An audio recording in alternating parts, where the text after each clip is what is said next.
네, 우리가 오늘 현대를 살아가는 시대는요, 어떤 시대일까요? 무한 경쟁의 시대입니다. 그냥 대강대강에서 살아가기에는 쉽지 않은 시대, 무한 경쟁의 시대라고 합니다. 여러분, 한국 보시면요, 굉장히 높은 교육열을 갖고 있지만 그만큼 높은 교육이 있습니다. 무엇인지 아십니까? 사교육입니다. 사교육이 굉장히 높습니다. 과외를 한 개, 두 개 하는 것도 아니고 5개까지 하는 그러한 이제 아이들이 있거든요. 그 이유가 무엇일까요? 더 빨리 가기 위해서, 더 높이 가기 위해서, 더 많은 것들을 획득하기 위해서 그런 무한 경쟁의 시대 가운데 살아가고 있는 것을 우리가 보게 된다는 것입니다. 여러분, 빌 게이츠 아시죠? 빌 게이츠가 이런 말을 남겼습니다. 빠른 것이 느린 것을 잡아먹는 시대다. 빠른 것이 느린 것을 잡아먹는 시대다. 빠르지 않으면, 속도를 내지 않으면 뒤처지게 되면은 잡혀먹혀지는 시대가 오늘날 시대이다라는 것입니다. 자, 근데요, 저는 이런 속도를 내는 것도 굉장히 중요한데 어떤 목적을 이루기 위해서 많은 사람들이 속도를 추구하고 속도를 내며 살아갑니다.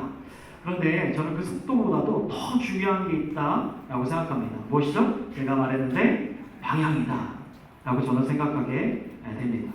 여러분, 아무리 속도를 빠르게 내고요, 더 빨리 내도요, 잘못된 방향은요 아무 의미 없습니다. 말짱 도루묵, 아무 의미가 없는 것이 바로 속도만 내다가 방향을 잘못된 그런 삶의 모습이다라는 것입니다. 단편적인 예가요, 오늘날에 많은 이슈가 되고 있는 사건 중에 하나가 아닌가 저는 돌아보게 됩니다.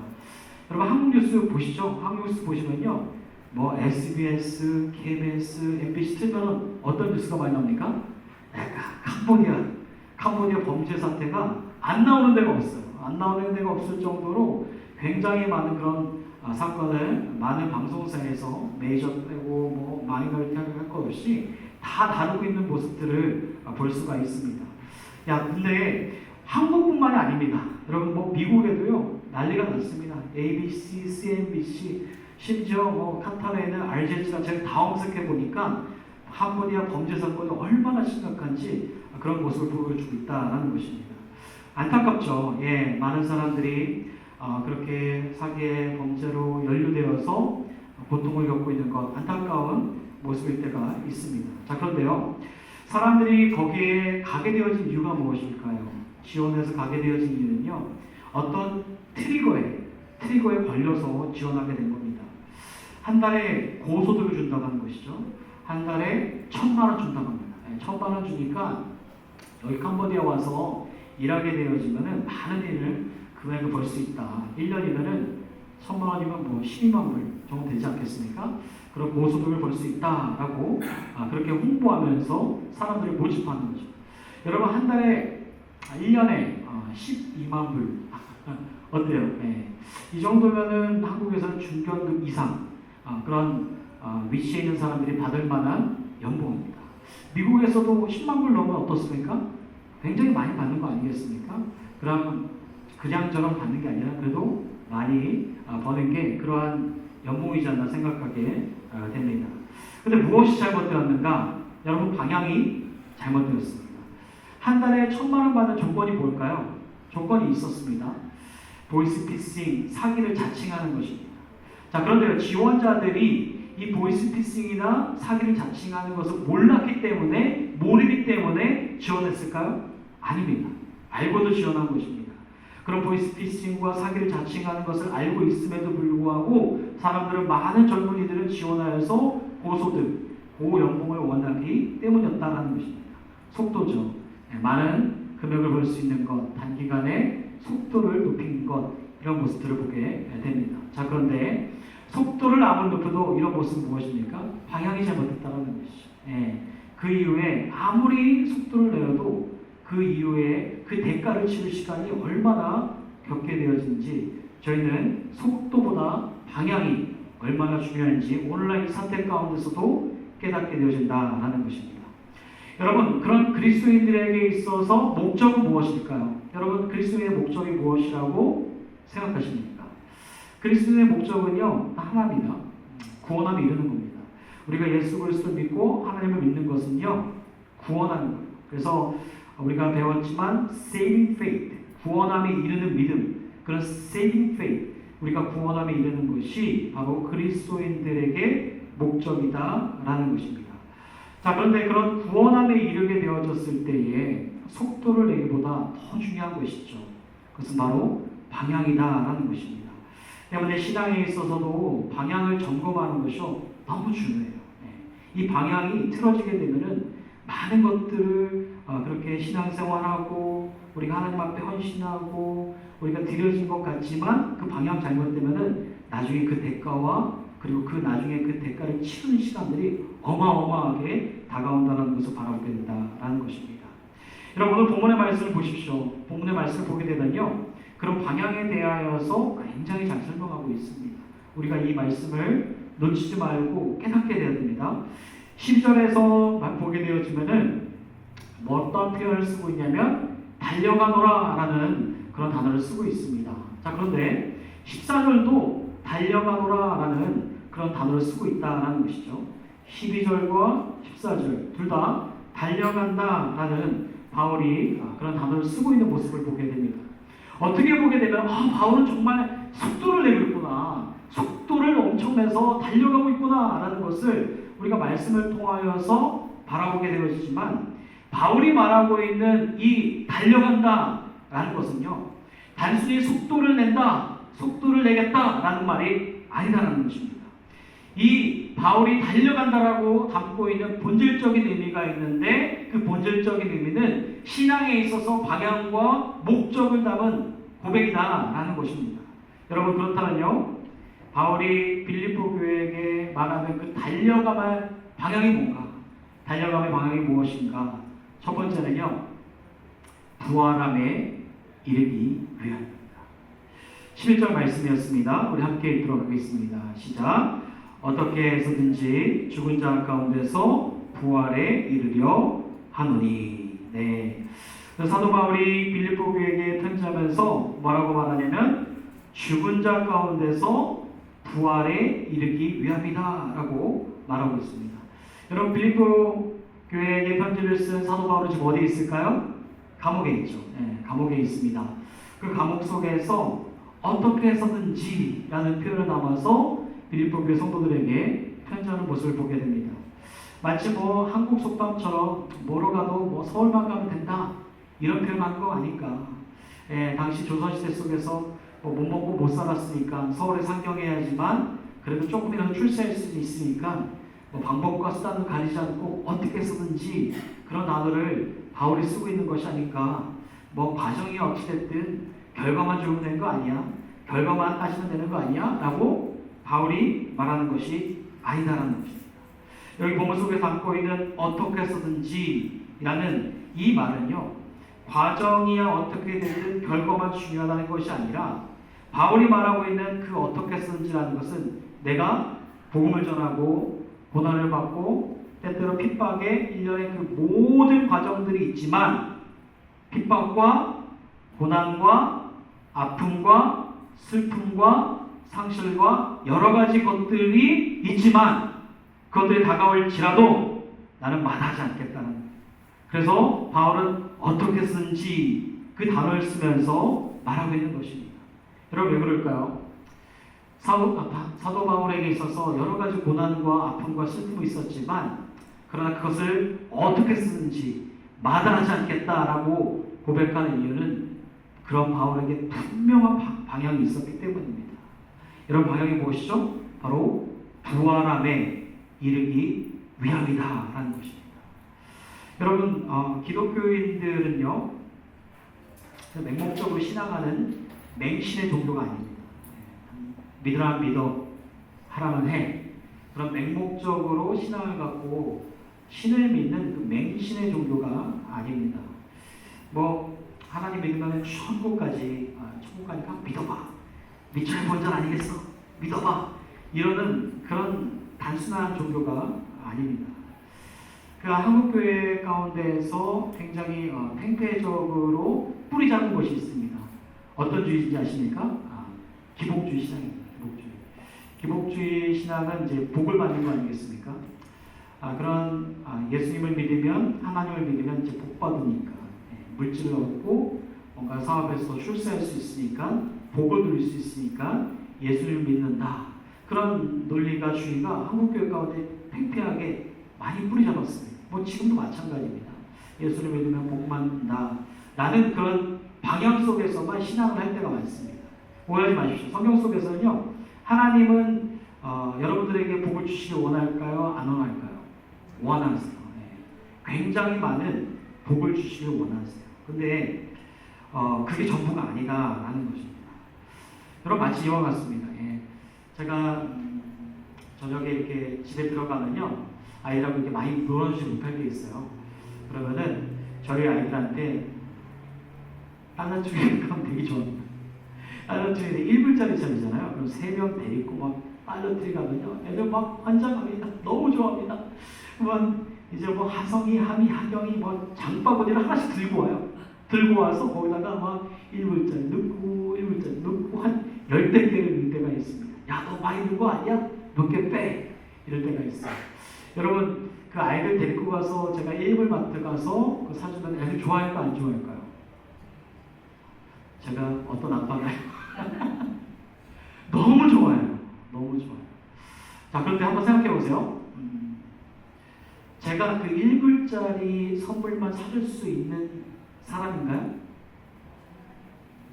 네? 그거밖에 안 될 것 같아요. 요즘에 5불짜리 마트도 갑니다. 물론 1불짜리 넘어서 10불짜리, 100불짜리 그 이상은 좀 그렇지만 1불짜리 이상도 제가 사줄 수 있는 아빠입니다. 여러분, 하나님 마찬가지 이렇습니다. 우리가 예수 그리스도를 믿는 이유에 있어서 많은 사람들이 기복주의적으로 복을 원하며 천국 가는 것 아주 일부밖에 되지 않습니다.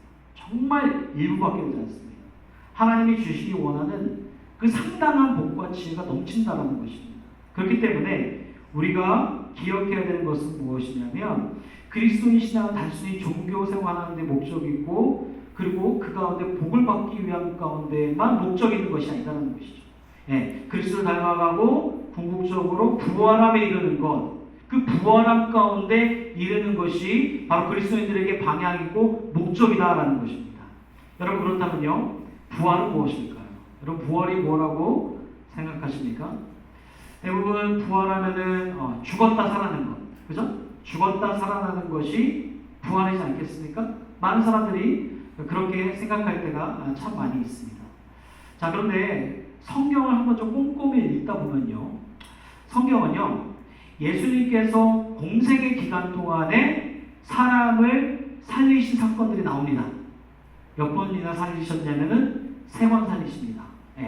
어떤 사람을 살리시냐면 나인성의 과부를 아들을 살리시고요, 그리고 죽은 나사로 살리시고요, 회당장의 야이로의 딸을 살리십니다. 자, 예수님께서는 이 3명의 사람들을 죽었다가 죽음 가운데 있는 자들을 살려내신다라는 것입니다. 그런데 그들이 성경 속에서 죽었다고 해서 살았다고 해서 그들이 부활했다라고 말할 수 있을까요? 부활했다라고 말하지 않는다는 거죠. 요한복음 11장 25절을 보면 이렇게 말합니다. 우리 함께 읽도록 하겠습니다. 시작. 예수께서 이르시되 나는 부활이요 생명이니 나를 믿는 자는 죽어도 살겠고. 그 예수님께서는 나는 부활이고 생명이다 라고 말합니다. 자, 그런데 여기 본문 속에서 담겨져 있는 그 부활이라는 그 원어 의미는 어떤 단어를 담고 있냐면 아나스타시스 라는 단어를 쓰고 있습니다. 자, 그런데 예수님께서 죽었다가 살리신 이들, 그들의 쓰고 있는 단어가 어떤 단어인가? 먼저 마가복음 5장에서 나온 그런 회당장 야이로의 딸 가운데 어떤 단어를 쓰고 있습니까? 일어나서, 죽었다가 일어나서, 그 단어는요 아니스테미라는 단어를 쓰고 있습니다. 그리고 누가복음 17장 14절에 나인성 과부의 아들, 그가 죽었다가 일어났는데 그 단어는 에게이로라는 단어를 쓰고 있습니다. 그리고 마지막으로 죽은 나사로가 요한복음 11장 44절 가운데 나타나게 되어지는데, 죽었다가 일어나게 되어진 그 단어를 무슨 단어를 쓰고 있냐면 에자르코마이라는 단어를 쓰고 있다라는 것입니다. 자, 그러니까 정리해보게 되어지면은 예수님께서 이 세 명의 사람들이 죽었다가 살리신 사건들이 나오게 되어지는데 이들은 부활이 아니라는 것입니다. 이것을 통하여서 보여주고자 하시는 예수님의 그 의미는 무엇이냐면 그 부활의 표적을 간접적으로, 직접적으로 예수님께서 이 세 명의 사람들을 통하여서 보여주고자 하신다는 것이죠. 그러니까 부활은 단 이후에 일어나게 되어질 모습들이 이런 모습 가운데 나타나게 되어질 것을 간접적으로 예수님께서 보여주고자 하시다라는 것입니다. 그리고요, 역사적 학자들도 이런 말씀하고 있습니다. 교부 중에요, 아거스틴, 성 어거스틴, 생 어거스틴이라는 사람이 있습니다. 이런 말합니다. 그들이 다시 살아났지만 영원한 생명으로 들어간 것이 아니라 다시 죽음을 맞이할 자들로 돌아온 것이다. 성 어거스틴은 이런 말합니다. 그리고 토마스 아퀴나스, 이 사람은요, 나사로는 예수께서 살리신 자이지만 다시 죽음을 경험했다라는 것입니다.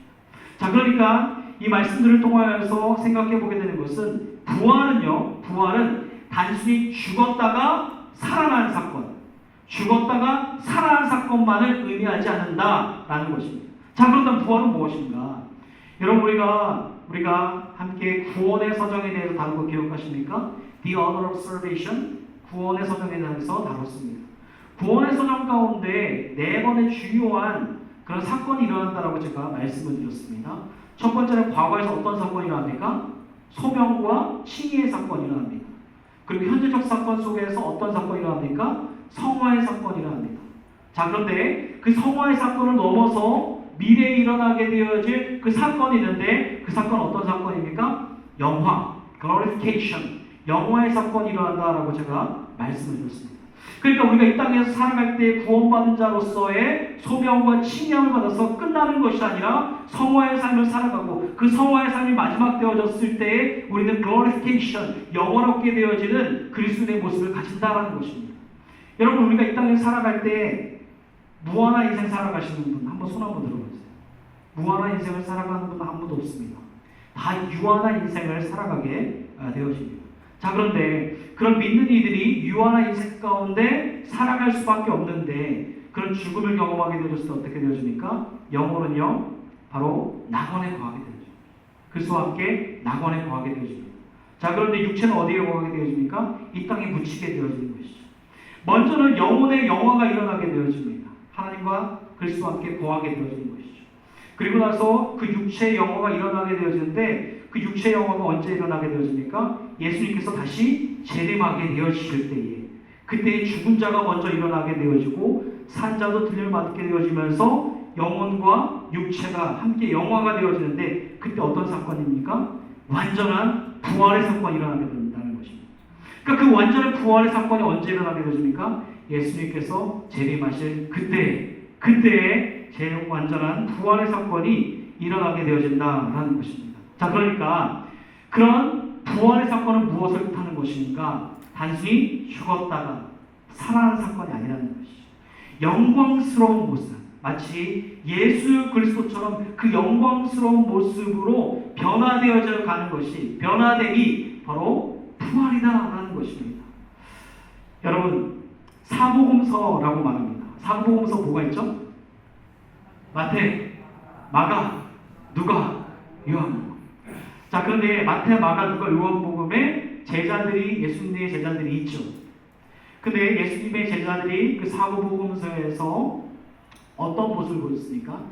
예수님을 믿긴 믿지만 배반하기도 하고 부인하기도 하고 도망치는 그런 모습들이 보이지 않습니까? 그럼 어떻게 막 능동적으로 예수님을 막 전하거나 막 프리칭하거나 막 전도하는 그런 사건들이 없어요. 그죠? 별로 없어요. 근데 여러분, 사복음서를 넘어서 뭐라고 말하죠? 네? 사도행전. 그죠? 사도행전 속에서 제자들의 모습을 보신 적 있습니까? 막 시키지도 않았어요. 시키지도 않았는데 예수님 막 전하기 시작하고요. 막 기도하기 시작하고요. 그 전하게 되어지고 그리고 자신의 목숨을 나아가는 그 제자들의 모습을 바라보게 되어집니다. 자, 그렇다면 사복음서의 제자들의 모습과 사도행전의 제자들의 모습이 무엇이라는가? 다 합니다. 무엇일까요? 예수님의 부활을 경험했기 때문입니다. 예수님께서 그토록 말씀하셨지만 마태복음 16장에서도 말씀하셨지만 그러나 그 사건을 어떻게 해요? 실제로 경험한 것입니다. 그 실제를 경험하고 나서 그 부활하신 주님이 실제로 말씀하셨구나. 그 부활하신 주님이 나와 지금 함께하고 계시구나. 부활의 모습 가운데 나아가게 되었을 때 그 영광스러운 모습으로 변화되어 나가는 것이구나. 변화되는 것이구나 라는 것을 누가 깨달았을까요? 제자들이 깨닫는 것입니다. 때문에 제자들은 어떨까요? 복음을 전하게 됐을 때 자신의 목숨을 마다하지 않습니다. 죽음을 각오하면서까지 자신의 모든 것들을 다 동원하면서 복음을 전하는 그러한 제자들의 모습을 바라보게 되어진다라는 것입니다. 여러분, 지금 바울은 어디에 있다고 말씀드렸습니까? 감옥에 있다고 말씀드렸습니다. 이 감옥 소리가 우리가 빌리보서를 다루면서 몇 번 들을지 몰라요. 그죠? 감옥에 있습니다. 자, 그런데요.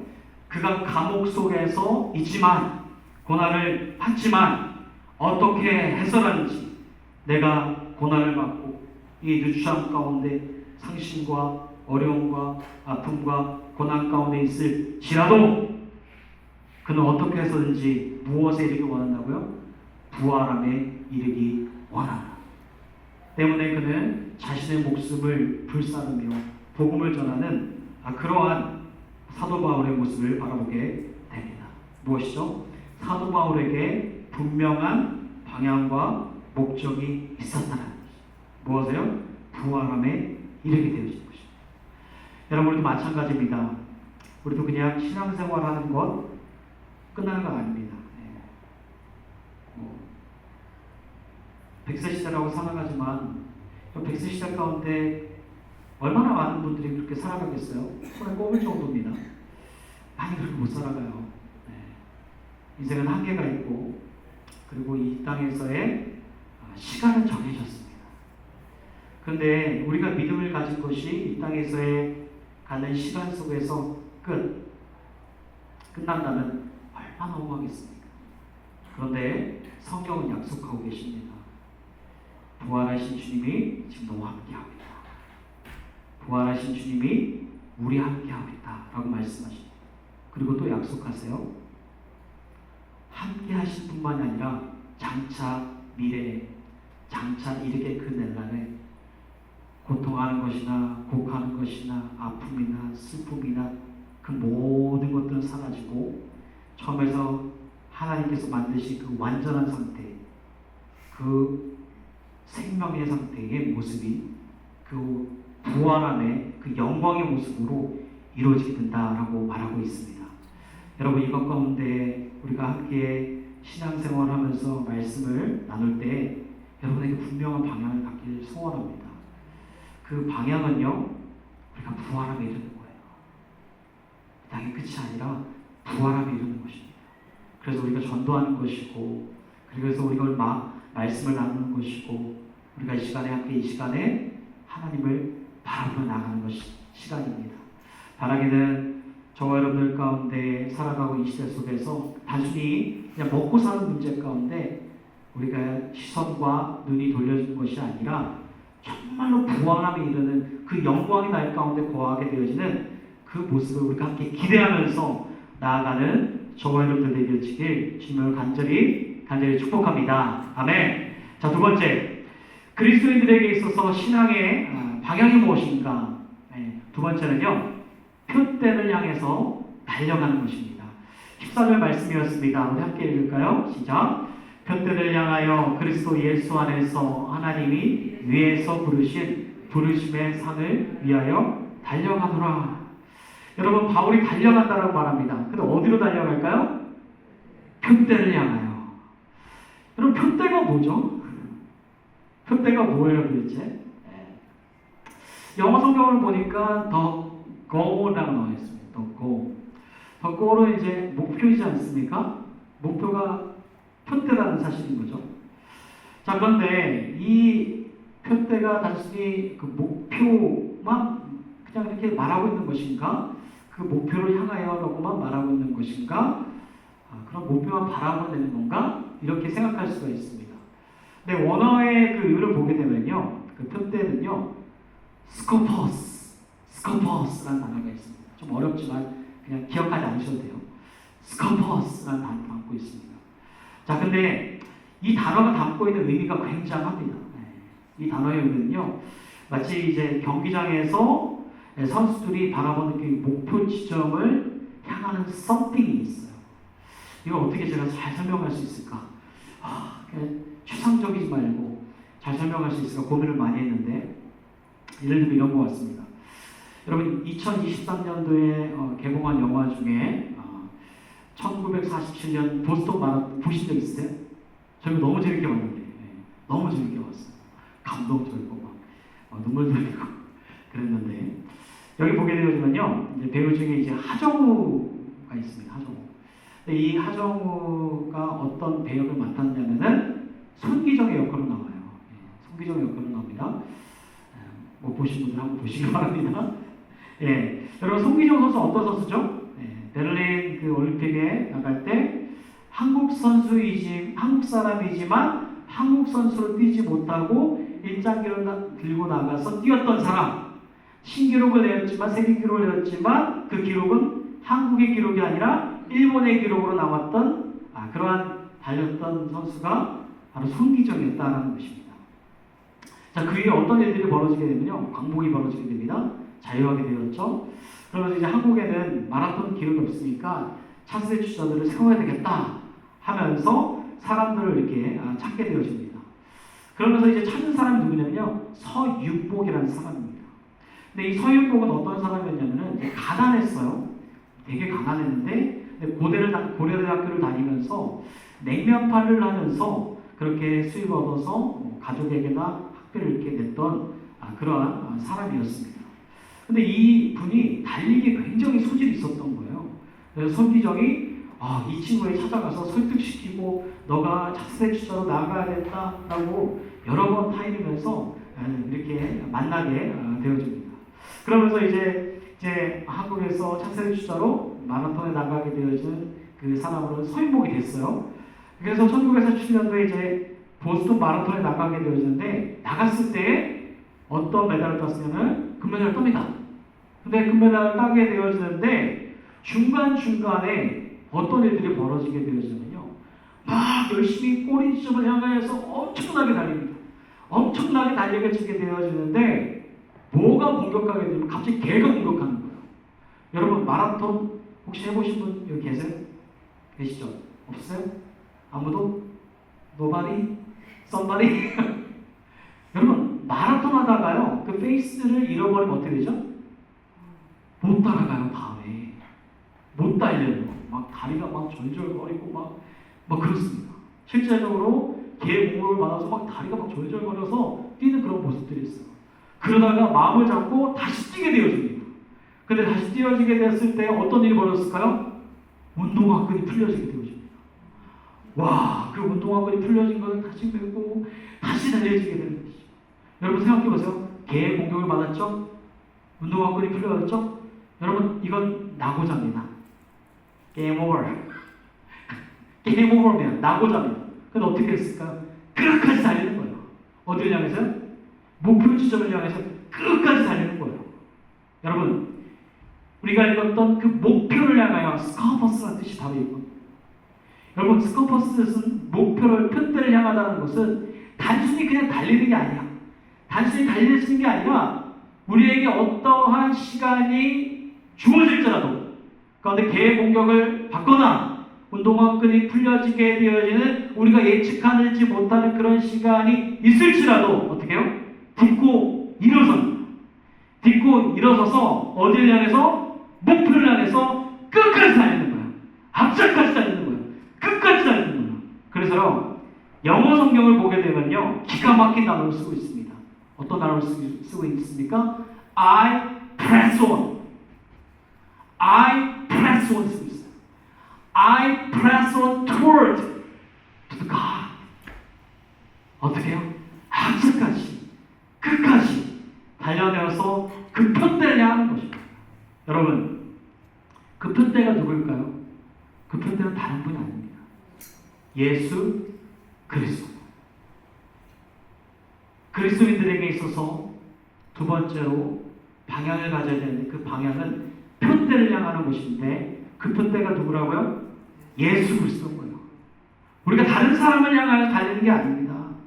우리가 다른 사람 때문에 믿음을 갖는 게 아니에요. 우리가 믿음을 갖고 달려나가야 할 방향이 있고 분명한 목적이 있는데 그 목적은 누구요?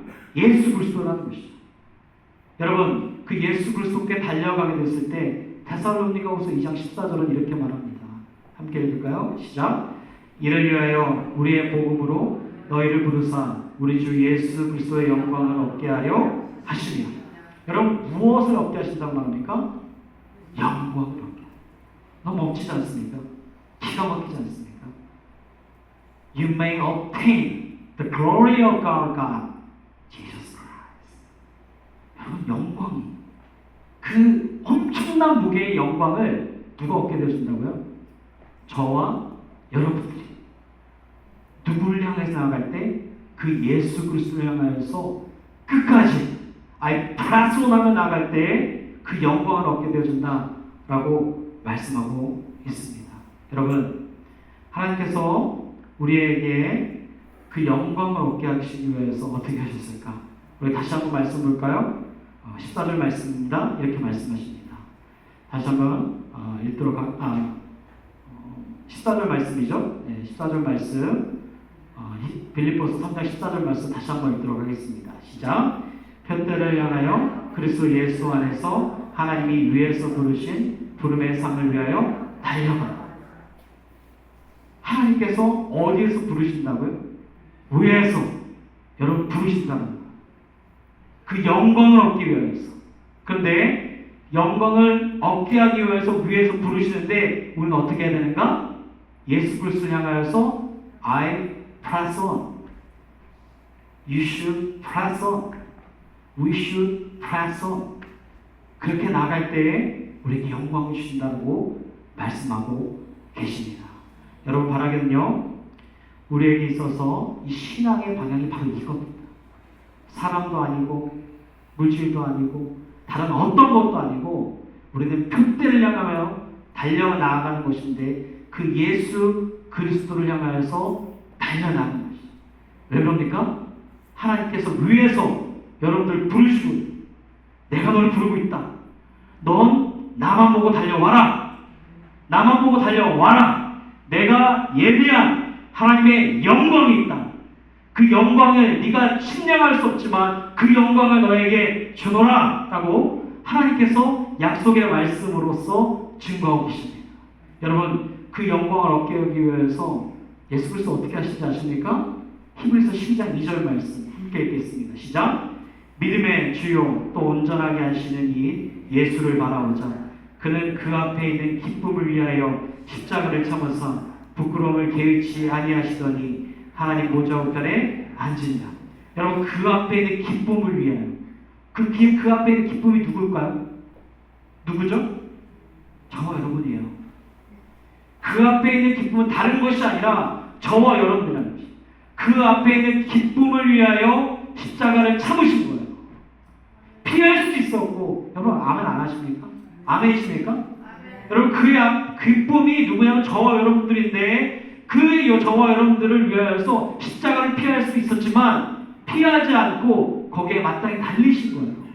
달리시고 부끄럼까지 개의치 아니하시면서 저와 여러분을 구원하시기 위한 하나님의 그 목적 가운데 우리의 약속하신 말씀이다라는 것입니다. 때문에 기억해야 되는 것이 있습니다. 우리가 달려나갈 방향이 무엇이라고요? 예수 그리스도. 예수 그리스도입니다. 오직 예수 그리스도. 다른 어떤 거 아니에요. 여러분, 사람 보지 마세요. 사람 보면은 100% 실망합니다.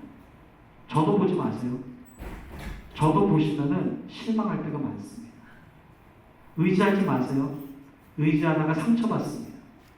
여러분, 우리가 바라보고 의지해야 할 대상은 한 분이십니다. 예수 그리스도. 여러분의 삶에 여러분이 속한 환경 속에서 그 예수 그리스도만 온전히 바라보시고 나아가시길 바랍니다. 그러면 실망할 이유가 없어요. 에이, 뭐 그렇지. 사람들이 뭐 그렇지. 아니나 다를까. 이런 생각하면 별로 실망이 안 돼요. 누굴 바라봐야 됩니까? 예수 그리스도. 여러분과 제가 예수 그리스도만 온전히 바라보며 나아가게 되어지는 은혜가 있기를 주님의 이름으로 간절히 축복합니다. 여러분의 삶에서 프레스온 하십시오. 어디를 향하여서? 예수 그리스도를 향하여서 프레스온 하여서 하나님께서 예배하신 그 영광을 저와 여러분들이 경험하는 은혜가 있기를 주님의 이름으로 간절히 축복합니다. 네, 기도하실까요? 하나님, 오늘 저희들에게 귀한 말씀을 주시니 감사합니다. 사도 바울은 차디찬 감옥의 바닥에서 그가 펜들을 잡고 편지를 쓰면서 나는 감옥에 있지만 그러나 이 시간과 이 환경이 나를 절망 가운데 무너뜨리지 않고 이 시간 속에서 나는 편들을 향하여 달려가노라. 그 예수 그리스도를 향하여 달려가노라. 그 이유는 하나님께서 나를 위하여서 그 영광을 얘기하셨다. 나는 부활함에 이르고자 내게 주어진 시간이 어떠하든지 간에 그것을 마다하지 않고 감당하게노라 라는 것을 이 말씀을 통하여서 깨닫게 됩니다. 하나님, 우리의 신앙의 모습이 그 부활함에 이르는 모습으로 나가게 하시고 온전한 편대 되신 그 예수 그리스도를 바라보면서 말미암아 저에게 주어진 시간 속에서 하나님과 함께하며 하나님과 동행하며 하나님의 예배하시는 일을 마침내 완주하여 경험할 수 있도록 도와주시옵소서. 감사드리며 예수님의 이름으로 기도합니다. 아멘.